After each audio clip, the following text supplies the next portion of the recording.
I'm on my way to the gym. Was running a little late. I'm not gonna be able to do my regular regiment that I usually do every morning, but I decided to make this video because one, I wanted to respond to something on basically on two things in two discussions that I saw. Basically, Coach Kevin Cunningham discussing with an individual, which I'm trying to figure out why out of all people you wanted to have this particular subject with. Basically with a dude who's proven and shown on many occasions to be anti-black people and anti-black fighter themselves, when for the most part they look like somebody that should identify as being black. And it goes into that whole notion of the so-called Afro-Latino thing, and why a lot of times I don't buy into that, and why you shouldn't trust people like that. But nevertheless, I've reached out to Coach Cunningham because I wanted to see, could maybe we have a discussion on this particular subject that he was having with this individual. And it was basically pertaining to Jermell Charlo and his so-called lack of support from, in particularly, the black community, and this whole notion about blacks don't support blacks, which is complete BS.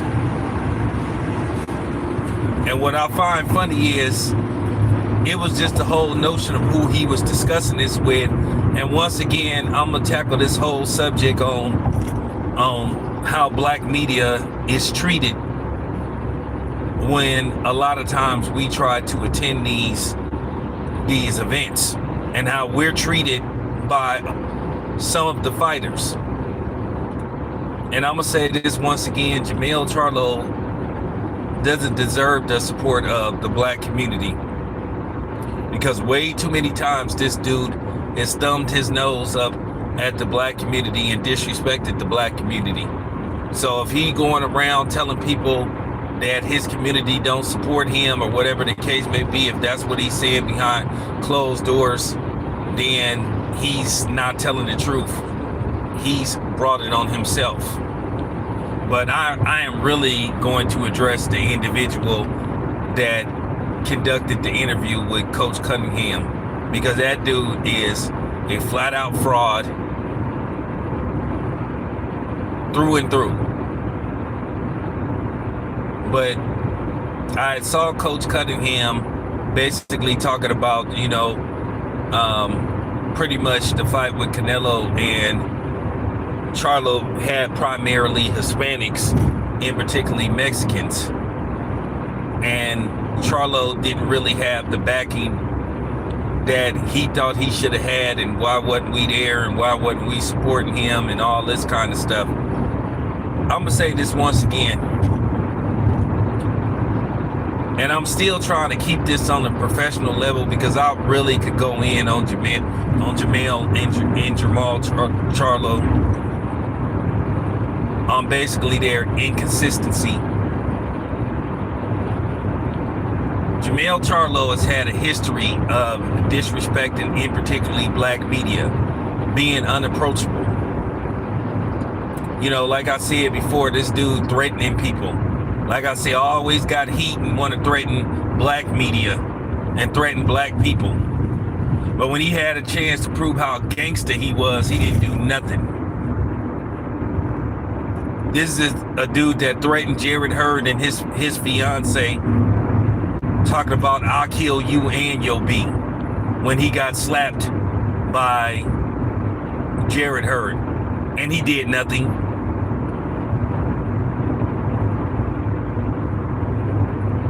Neither one of them was there, did nothing. After Jared Hurd slapped him, Jermell didn't do nothing. Jermall didn't do nothing, when all they were doing is simply talking about having a fight. And then once again, Jamal sits up there threatening Gilly the Kid.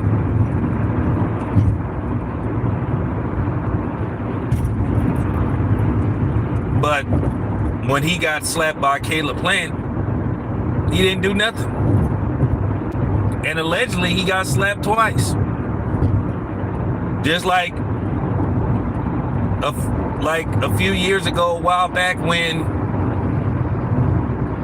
you know, for real. A few years back when Danny Jacobs pulled up on him. He wasn't talking all tough. But then, like I said before, they front runners, both of them.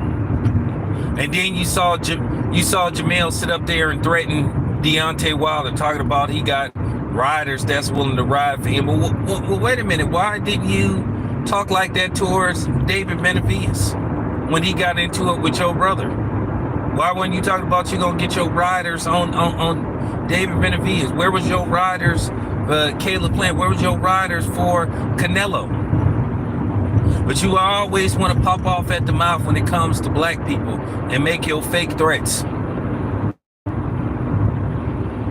You sit up there, you go $1 million worth of game, talk about, man, I heard y'all was talking stuff about me. Like you trying to smash on somebody. And I'm going to say this to the Charlo brothers once again.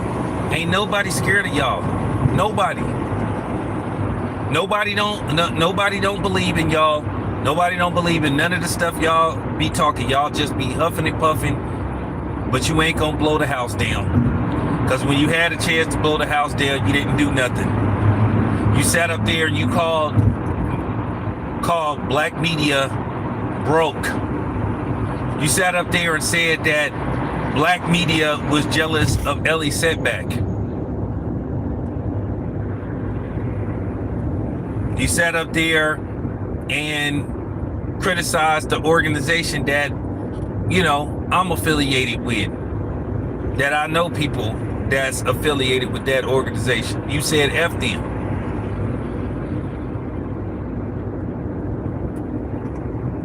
So now all of a sudden we supposed to feel sorry for you. We supposed to support you after you alienated the so-called community that you supposed to be part of. So now all of a sudden we supposed to support you. We supposed to buy your fights. Really? Is you serious? I've said this on several occasions. And shout out to the homie World Combat Sports, because he started it off, and I got to respond to this. Because a lot of times we out there, I'm out there in the field working and stuff, and I'm gonna say this once again: the people that have given me the most trouble when I've asked them for interviews, and World Combat, he can attest. I can sit up and walk up to a dude kindly, a so-called brother, and just say, "Hey man, I just only need 1 minute. And that's it. Just let me ask you a couple of questions." They'll say, "Oh man, I gotta go right now. I can't talk," and all this kind of stuff. Who you with? And you know, "Oh man, I'll hit me up later on, man." And then when later on comes, then they say, "Oh man, I'm sorry, I gotta go."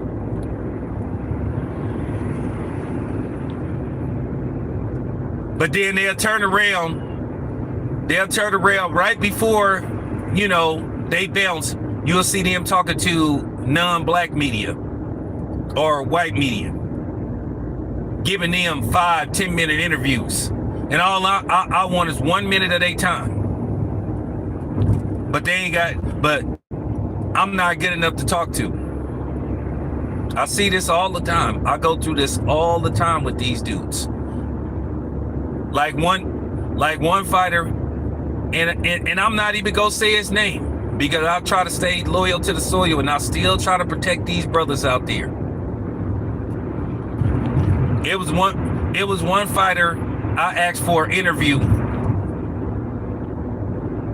and he literally started huffing and puffing like a chick. I mean, I'm talking about I never saw such,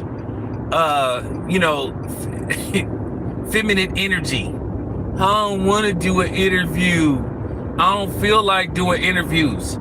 And my thing is, well, why are you bringing your ass there? If you come into a public setting, and I say this all the time with celebrities, you can't come to a public setting and think that, especially if you come into a boxing event, you come into an event where you know it's gonna be media there, and you try to act like you shocked when somebody asks you for a quick interview. And now here's the funny thing: some of them get mad when you don't try to ask them for an interview. I mean, you can't have it both ways. But like I said, I done went through this way too many times. Charlos, for real, they've done this to themselves. Like I say, Jamil always threatening black people. You saw him on camera threatening Blue Blood Sports. I never forgot about that. And that's one of the reasons why, to a certain degree, I fell out with that organization that I used to be a member of. Now I'm affiliated with them, but I'm not a member. I'm not dissing them. I'm just keeping it 100. Because they sat up there and didn't say anything. They just sat up there and twiddled their thumbs, and they didn't respond to a dude that basically dissed them. But then they trying to get an attitude with certain people who have basically a certain train of thought when it comes to somebody else. And like I said before, I fell out with a few of them, and one of them getting the attitude like the bitch that he is, because I didn't want to become an Errol Spence extremist. So, but we'll leave that alone for now. But this is what I went through when I go to it, and it's shameful. The people that give me the most trouble when it pertains to trying to get interviews and footage is black fighters. And like I said before, as far as the Charlos go, they sit up there and say people trying to eat off of them and all that. Let me explain something to you niggas. All of you last one of y'all. I ain't trying to eat off of nobody. I'm there to do a job. When I'm credentialed to cover a fight, I'm there to cover a fight, post footage, do interviews. I feed myself because I have a 9 to 5. And first of all, if it wasn't for us, y'all wouldn't be eating, because we actually helping y'all out by doing videos and content pertaining to y'all. We're helping your popularity. So if it really wasn't for media, you wouldn't be eating. So actually, you really eating off of us, to be honest with you. But this is what these dudes do. I go through this all the time. I have no problem with those Hispanics or non-black fighters giving me interviews. A lot of them, they know me, they tap me on the shoulder, they can't wait to speak to me. But like I said, when I reach out to my own people, I got to get this resistance, I get attitudes, I get, like I said, people rolling their eyes. So like when I was listening to World Cup at Sport video, he was spot on, because I've seen him do that to him, and he's seen him do that to me. I sit up there, everybody knows I don't sit up there when I do my interview. I don't sit up there unless somebody called me to do an interview. Now, I got called by Team Lopez, by David Lopez and his father. So they wanted me to do a lengthy interview. But I'm sitting up there, I'm saying, hey man, can I just get 1 minute of your time, 1 or 2 minutes tops? Like I said, oh man, like I said, I got to get up in there. Like I said before, this might be a fighter going into an event who may not even be fighting. And like I said, they'll sit up there and do 101s with a guy talk for like 10 minutes. Now he don't want to talk to me. Or they'll sit up there and literally say, oh man, let me just do him right quick. Let me just do him right quick and I'll get right to you. Now some of them keep their word, some of them don't. They'll turn around and say, oh man, I gotta go. After you just said that so like I said, for you people that be sitting up there talking all this stuff about why are we criticizing black fighters and all this stuff about stay on code, don't try to talk that stay on code shit to me. They the ones that don't be on code. So like I said before, the Charlo brothers have brought everything on themselves. And what pissed me off, just got through watching Jamal Charlo do an interview, said that he was going to turn over a new leaf and he apologized for being, disrespectful towards the media and all this stuff. Then he turned right back around, sit up there and say, oh man, I beat Billy the Kid. Beat Gilly the Kid's ass and all that kind of stuff. And like I keep saying to you boxers, what part you don't understand? You don't know where we come from, man. You don't know our background. You don't know who we know. How many times I got to say that to y'all, man? You just can't be sitting up here talking about you gonna do this, you gonna do that. What makes you think we gonna let y'all like put y'all your hands on us? Like where'd you get that from? Where'd you get that from that you just gonna put your hands on us?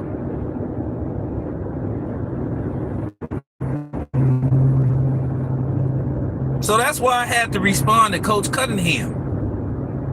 They don't deserve our support, and a lot of these black fighters don't deserve our support.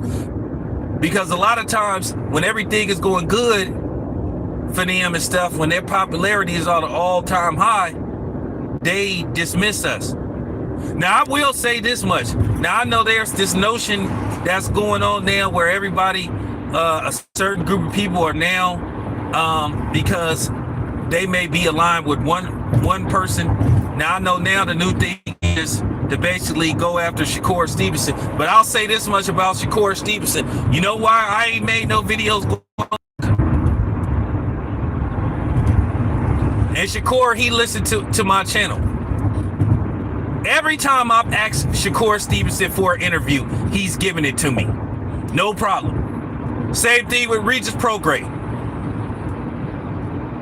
Like I said, Regis got the big fight coming up with Devin Haney. Like I said,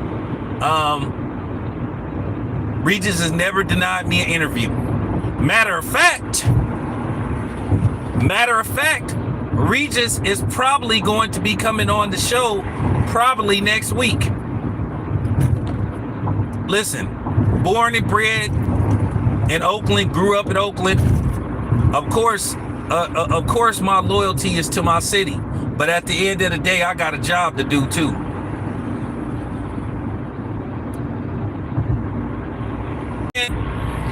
Man, they never denied me an interview. I've never been denied an interview by Regis Prograis, so that's why I roll with Regis Prograis, Shakur Stevenson as well. I've never been denied an interview by Shakur Stevenson. He's always made time. Same thing with David Benavidez. That man has never denied me an interview. But like I said, a lot of these black fighters have, a lot for the most part.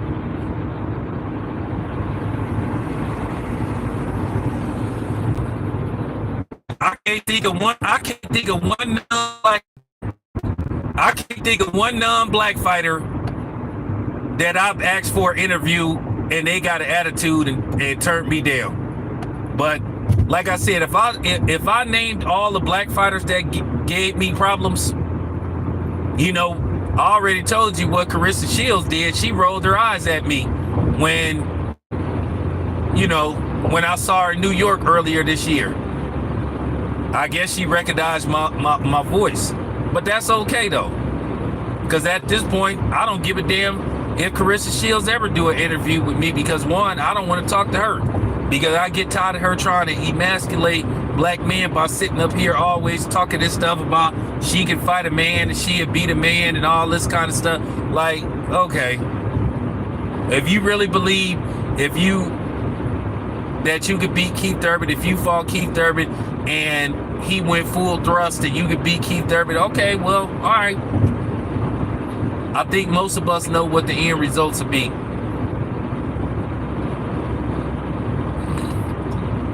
And that's just real talk. No disrespect to her, but you just got to keep it a buck.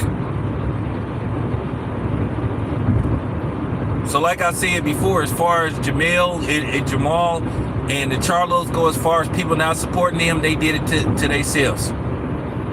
And then based off the performance that Jamal just displayed versus Canelo, where up to including a lot of people, I'm not saying that's the case, but a lot of people accused him of doing a Jack Cousteau. You know, a lot of people thought he did the deep sea. You know what? You fill in the rest. It start with a D and rhyme with lied. You know what I'm saying? A lot of people accused him of doing that. Now, I'm not going to go as far as to say that, but I'll put it to you this way. He didn't put forth an effort like we thought he would do. And go sit up there and have the audacity to say that he do it for the culture. What culture? Everybody was like, what culture is you talking about, dude?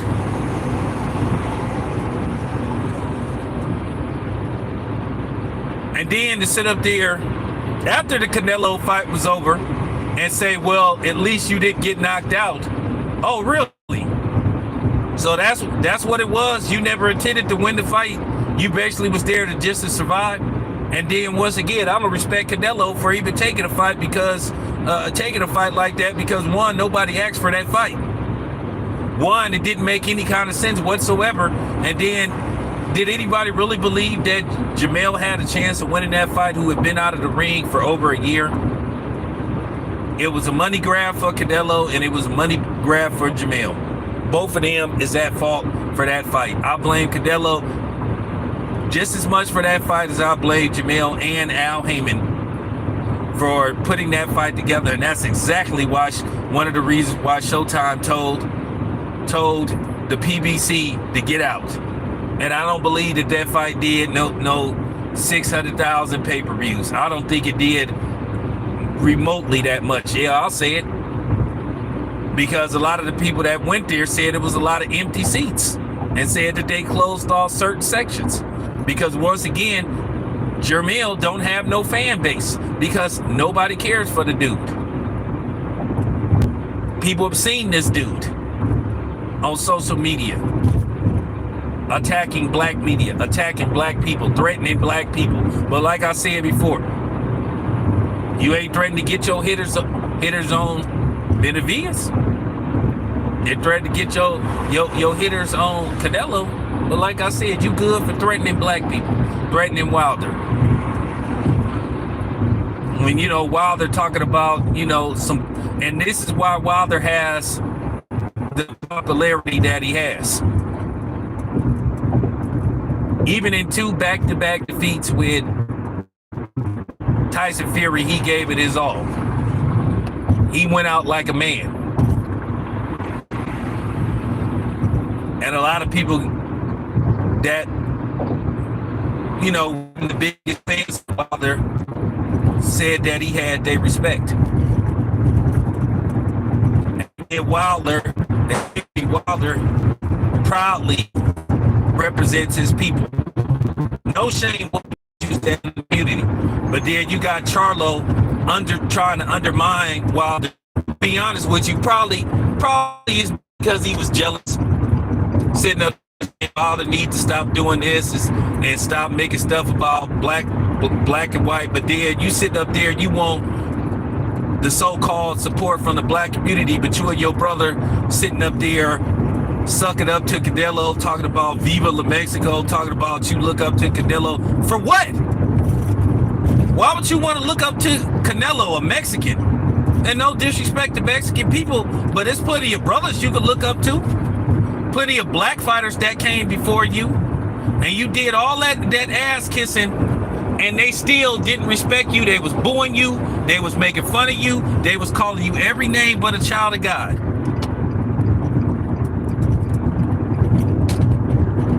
So where did that get you?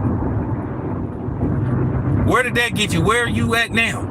They don't even respect you. And then you got Jamal talking about that his kids is getting teased at school because of how his brother fought Canelo. And I don't really want to get into the thing about talking about kids and all that kind of stuff, because I don't really want to get that personal and all that kind of stuff. But if that is going on, that's unfortunate. That's very unfortunate, and it's sad to hear something like that. But unfortunately, kids will be kids. They don't learn the consequences and repercussions of their actions till they grow up. Hopefully they understand what they doing is not a good look, and hopefully they'll mature or something. But like I said before, I just seen way too many times with the Charlo brothers. Way too many incidents. Nobody likes them. So look, Jamel has a long history. He has a long jacket of how he's conducted himself and how he's not shown the same energy towards the culture, the so-called community that he shows towards other people. Don't you remember that second press conference with Tony Harrison? And I talked about this, and I briefly talked about Devin Haney and Regis Prograve's press conference, when him and Tony Harrison was basically slanging the N-word around, like a corner boy that was slinging rocks. The way they was throwing it back and forth, I thought it was embarrassing. I thought it was counterproductive. I was just like, whoa. I was just like, man, you got to be careful, like the type of stuff that you say in front of mixed company. I was just thinking, like I said, the fighters of yesteryear, the black fighters of yesteryear. You never saw Larry Holmes doing that with anybody, going into a fight.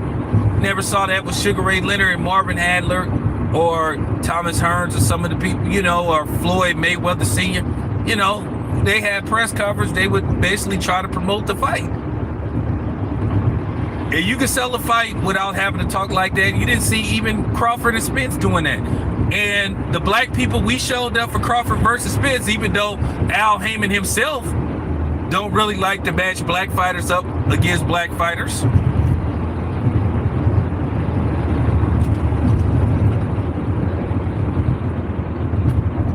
Who like to sometimes undermine his own fighters.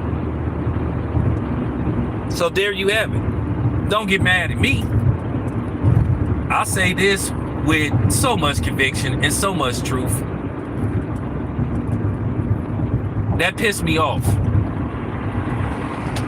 Now, I don't know if Coach Cunningham did his research on the dude that he did the interview with, the interviewer, but I can tell you this dude, for the most part, I'm not going to say the dude's name because I don't believe in giving people free publicity. That's not my thing. I'm not giving nobody no free publicity. Just ain't go do it. That's just not my thing. I'm not giving that dude no free publicity. But I've seen this dude over the past few years go out of his way to disrespect black people as a whole and black fighters, and say, "Oh, I'm not black. Oh, I'm a Latino." I done seen this dude in person. His skin tone is about the same complexion as mine's, or maybe a tad bit darker. But this is the game that a lot of them like to play.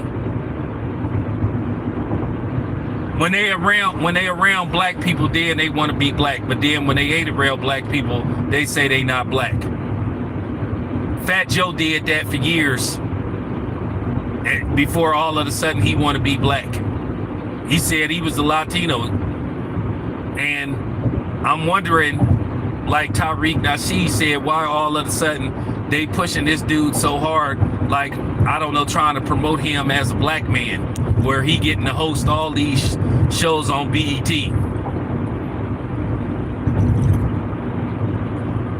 And I think it's some kind of catch to that, which I'm gonna talk about that later on. That's why I don't really, quote unquote, believe in that so-called black Latino thing. Either you're black or you ain't. There's no such thing as it. I mean, I'm just keeping it a buck. Just like there's no such thing as reverse racism, there ain't no such thing really as a. I'm just keeping it 100. Either you're black or you're not. That's just my thought. Since everybody get to have their own ideology, why can't I have mine?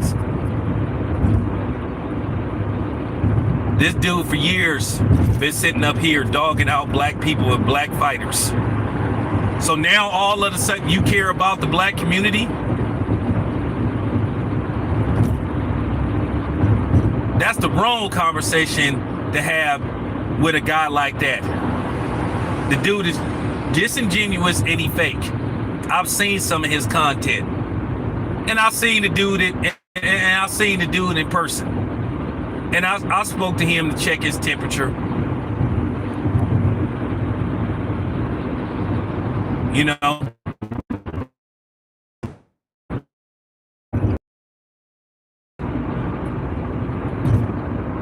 So I just had to, you know, I'm just curious, and I had to ask Coach Cunningham, why not talk to somebody like me? That's what I don't understand. Why not have this conversation with me, an actual black man? I would show you my identification. My identification, it says black. My race is black. I'm not a black Latino or Afro Latino or none of that stuff. I'm just black. I don't play them kind of games. I don't straddle the fence. None of that stuff. I'm a black man. Both of my parents are black.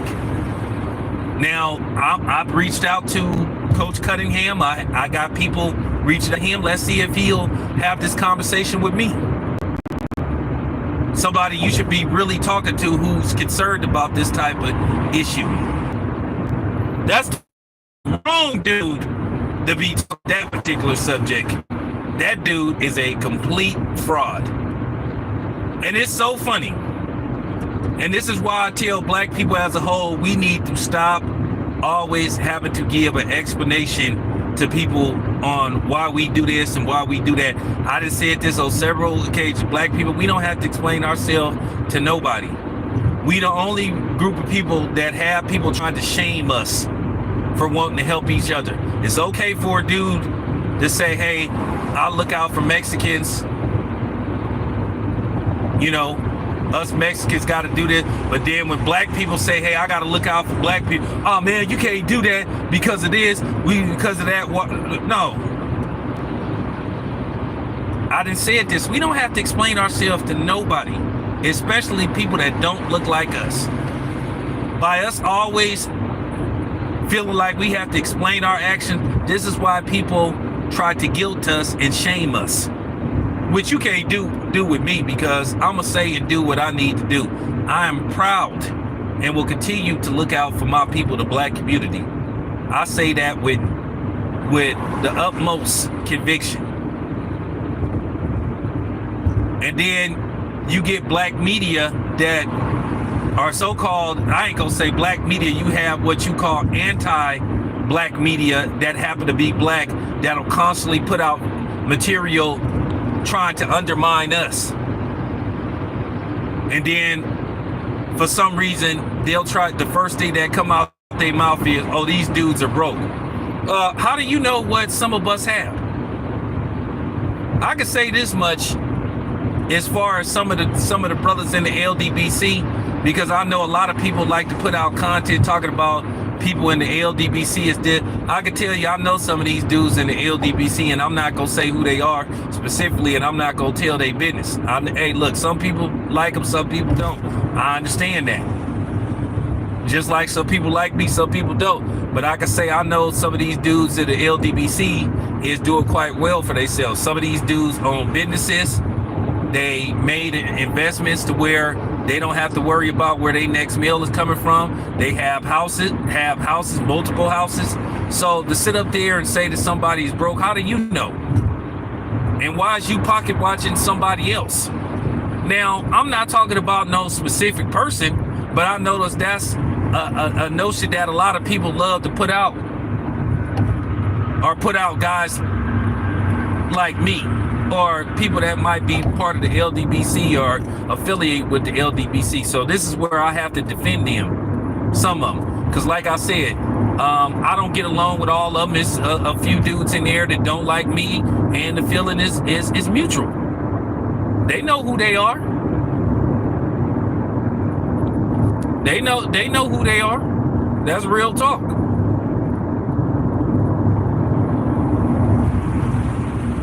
Like I said, why you worried about what somebody else got? Why I just noticed that when people say, yeah, these dudes are broke. How do you know?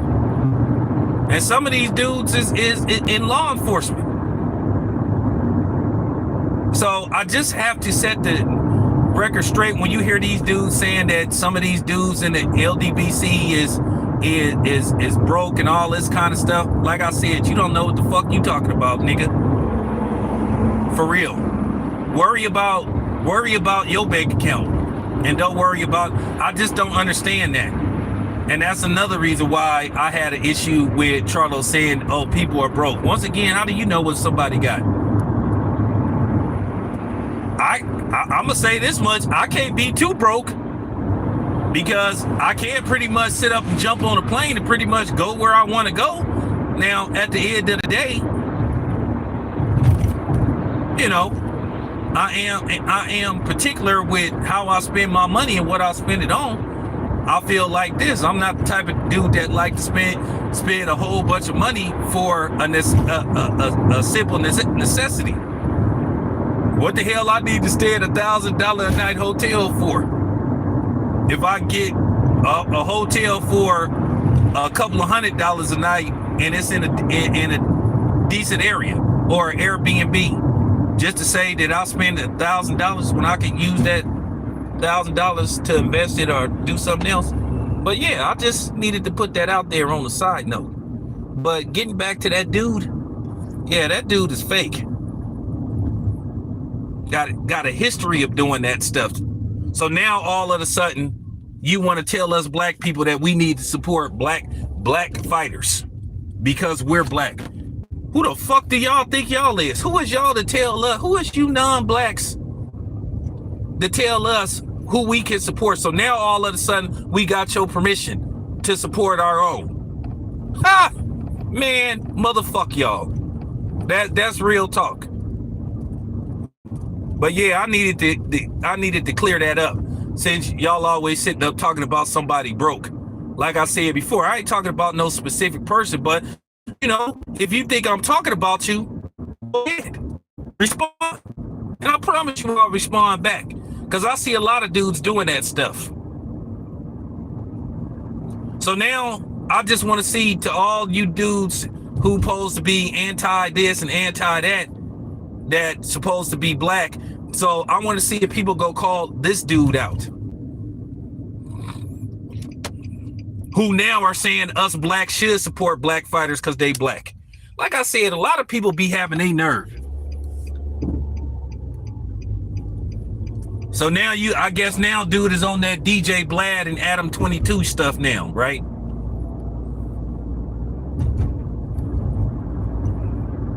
But Coach Cunningham, that was the wrong dude to have that conversation with. Wrong dude. You should do more research on that dude, because that's just real talk.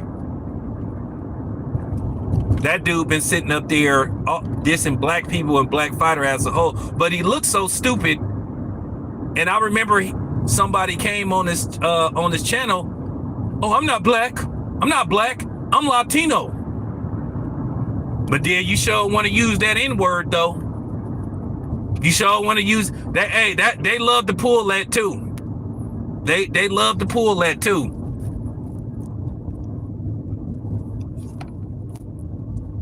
You sure want to use it. You sure use that N-word, and a lot of these dudes that claim, oh, I'm not black, but then they sure want to use the N-word, though. They sure want that N-word pass, though.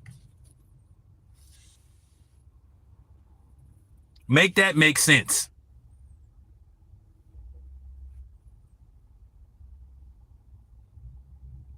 And I'm not dissing Coach Cunningham, but I have to respond to the brother.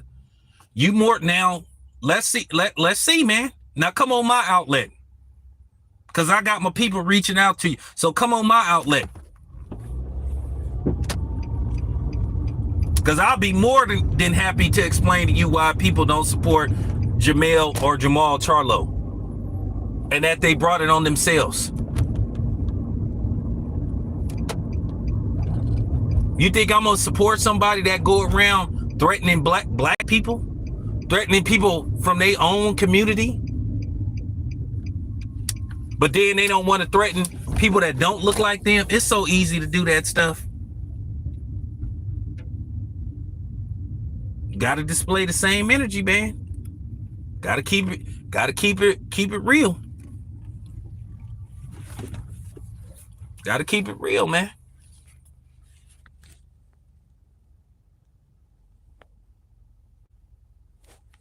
Keep that same energy, man. Keep that same energy. So come on my outlet, Coach Cunningham. Because like I said, prove me wrong. Come talk to me. I'll be more than happy to have some dialogue with you and explain to you why the black community don't mess with the Charlo brothers.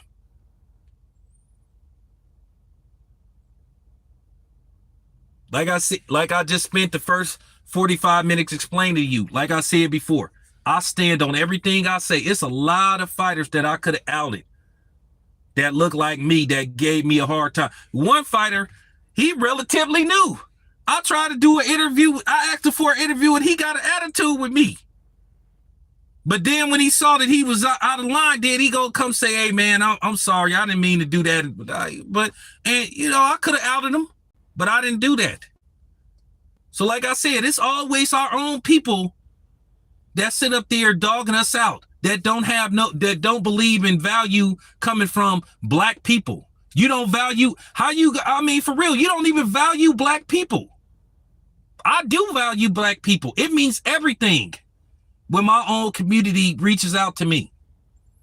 And like I said before, it does bother me when I see people that look like me that don't want to talk to me, especially in boxing. And I'm going to give you another example, and I'm going to prove my point, and then I'm going to end this video. Now, this happens every once in a while.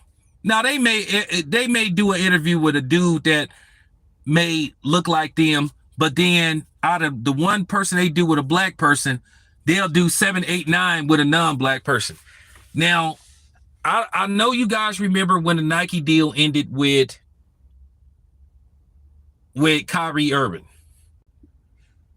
Now, there was this rumor that Kyrie Irving was going to sign with this black-owned shoe company. I think it's called SIA Collective. And I don't care if the dude get mad. And it's a black-owned company. Now, I just wanted to do an interview with, and this is something else black people do. This is something else that pissed me off about black people. Now, I reached out to the dude. I looked online. I reached out to the dude. I hit him on Instagram. I had people reach out to him that's affiliated with me, asking him, hey, man, I'd like to do an interview with you. I'd like to set up an interview with you because I want to talk to you and your brand and all this kind of stuff. Because one thing about me, I support black-owned businesses. But, of course, you have these black-owned businesses that think when somebody black wants to interview them, they want to talk to them about trying to get free stuff. But you don't have no problem giving free stuff to a non-black organization. But I wanted to talk to him and do an interview because I wanted to help promote his brand. Now, I had like at least 4 people reach out to this dude, and I never got a response from him. And I'm glad Kyrie Irving signed with Anta. Because when you have people that look like you, that just, you know what I'm saying, that just ignore you, I was like, okay, well, maybe he didn't get it. I reached out to that dude like 4 times. Didn't get no response. But then I see him do an interview with a non-black media outlet. Then again, I saw him do a couple of interviews with a couple of non-black organizations. Now, keep in mind, somewhere in America is based in the Bay Area. This dude lives in the Bay Area somewhere. So, and I think he's out of Oakland, my hometown. So that's a cakewalk. Did I get and I told him I was out of Oakland. Didn't respond to me. So I'm like, all right, okay, cool. So this is what we go through. It's funny. A lot of times, like I said, hip hop wouldn't be where it is if it wasn't for black people. Sneaker culture wouldn't be where it is for black people. We should have, like I said, these other people that's sitting up here wearing Jordans, doing shoe reviews and having sneaker channels is because of us. Because we were the ones, the rappers, wearing the Jordans and the Adidas and all that stuff. Ron DMC made the so-called My Adidas. We were the ones doing this stuff, popularized all this stuff. But then the people that follow suit after us, all of a sudden, they get all the credit. Story of America.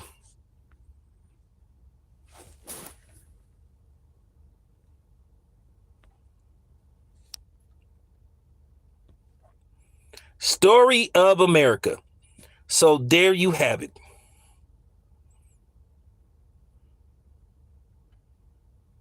You know, there you have it. That's your community. That's your people for you. And then when you call them out, like I say, they try to play stupid. Then they want to talk to you. Then they want to use that word, that famous line, you know, those 4 words. It's not like that. Yes, it is. So Coach Cunningham, come on my outlet. And I'm pretty sure World Combat Sports outlet is open to you. And I want you guys to go the World Combat Sports channel and listen to the video that he put out, because he set the tone. And I felt like I had to respond to this.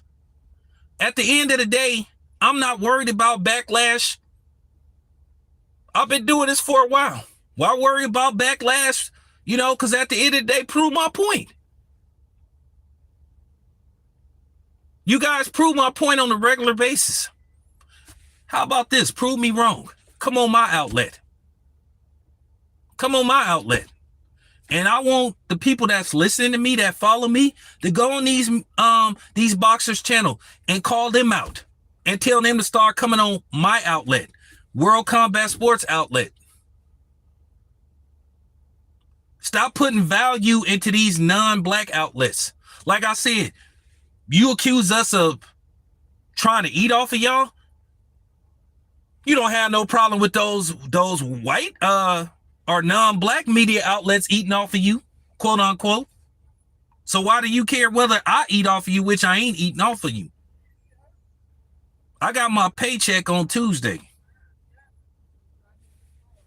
You know, I got my paycheck on Tuesday from a job. And I went and bought some groceries with my own money, not nobody else's money. So just stop it. And like I said before, you don't have I don't want to out any of these non-black boxing media outlets, because I'm cool with some of them. But I'm just using that as an example. You don't have no problem. You don't have no problem talking to them. You don't have no problem with them eating off of you, quote unquote. So you have a problem with a black person, quote unquote, eating off of you. Once again, I ain't eating off of none of you niggas. That's real talk.